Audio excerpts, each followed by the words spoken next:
Olá! Hoje a gente vai fundo nas ideias que movem uma das correntes mais importantes do pensamento econômico, a chamada escola neoclássica. Vamos juntos entender essa lógica. E sabe por onde tudo começa? Com uma pergunta que a gente se faz todo dia, mesmo sem perceber. Com tanta opção na prateleira, por que escolhemos uma coisa e não outra? Como essa decisão funciona? Então, para explicar isso, a teoria neoclássica imaginou uma espécie de personagem principal, um protagonista que serve de base para toda a análise. E é sobre ele que a gente vai falar agora. Esse personagem tem um nome, digamos, imponente: Homo economicus, ou, de forma mais simples, o agente econômico racional. É importante entender o seguinte: ele não é uma pessoa de carne e osso, tá? Ele é um modelo, uma ferramenta teórica para a gente conseguir analisar o comportamento econômico. Ok, e o que define esse agente? Basicamente, são três traços bem marcantes. Primeiro, ele é egoísta e maximizador, ou seja, o objetivo dele é sempre conseguir o máximo de bem-estar para si mesmo. Segundo, ele é superracional, pensa, calcula, analisa o custo-benefício de tudo antes de decidir. E terceiro, e aqui vem o pulo do gato, existe um paradoxo. A teoria diz que essa busca individual, egoísta mesmo, quando todo mundo faz isso dentro de um sistema competitivo, no fim das contas, acaba beneficiando a sociedade inteira. É a famosa ideia da mão invisível. Clara, a gente sabe que na vida real ninguém é um robô calculista o tempo todo, né? A própria teoria admite isso. É uma hiperracionalidade, uma simplificação. Mas o argumento central é: se na média as pessoas agem de um jeito razoavelmente coerente, esse modelo já serve como uma ferramenta muito poderosa para a gente entender as grandes tendências da economia.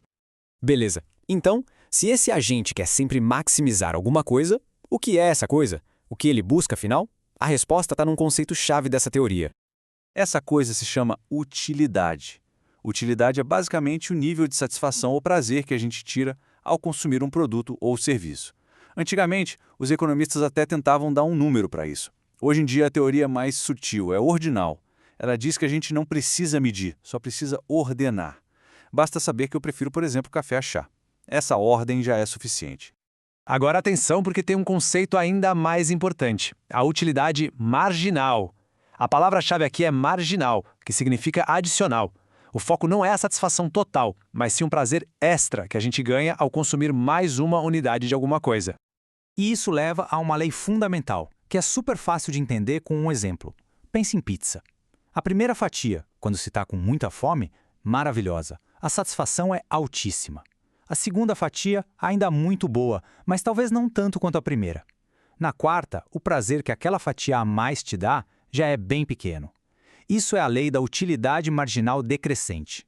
Quanto mais a gente consome de algo, menor é o prazer que cada nova unidade proporciona.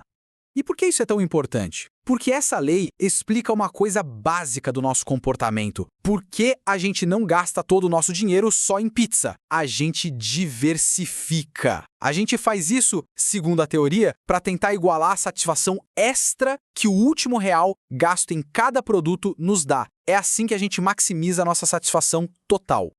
E é exatamente essa lógica da escolha de cada um de nós que serve de tijolo para construir o entendimento do mercado inteiro.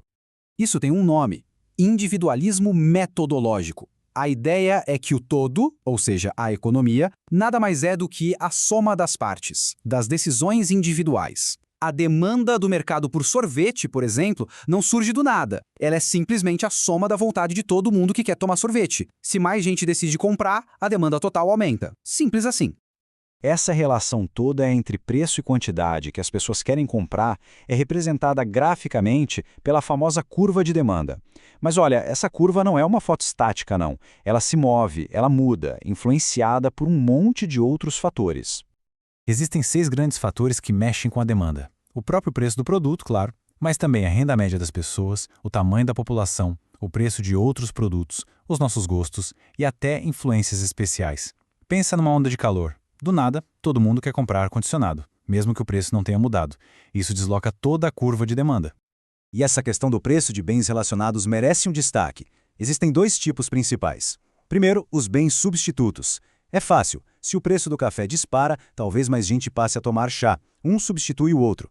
E temos também os bens complementares, que são usados juntos. Por exemplo, carro e gasolina. Se o preço do carro fica muito alto e menos gente compra, a demanda por gasolina também tende a cair.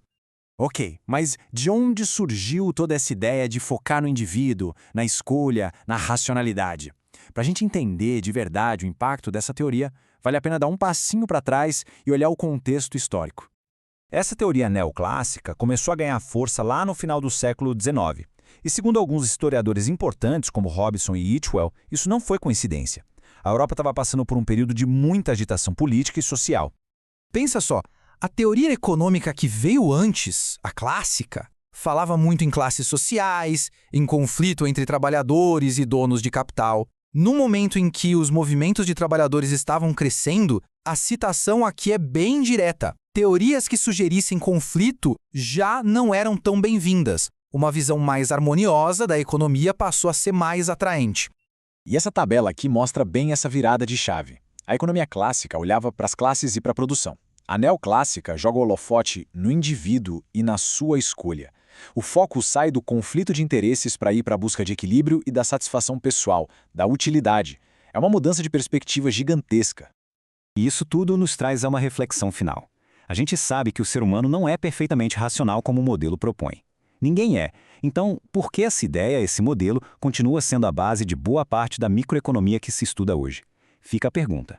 Talvez a grande força dele não seja ser um retrato fiel da realidade, mas sim oferecer um ponto de partida, um mapa, ainda que simplificado, para a gente começar a entender a lógica incrivelmente complexa por trás de cada escolha que fazemos.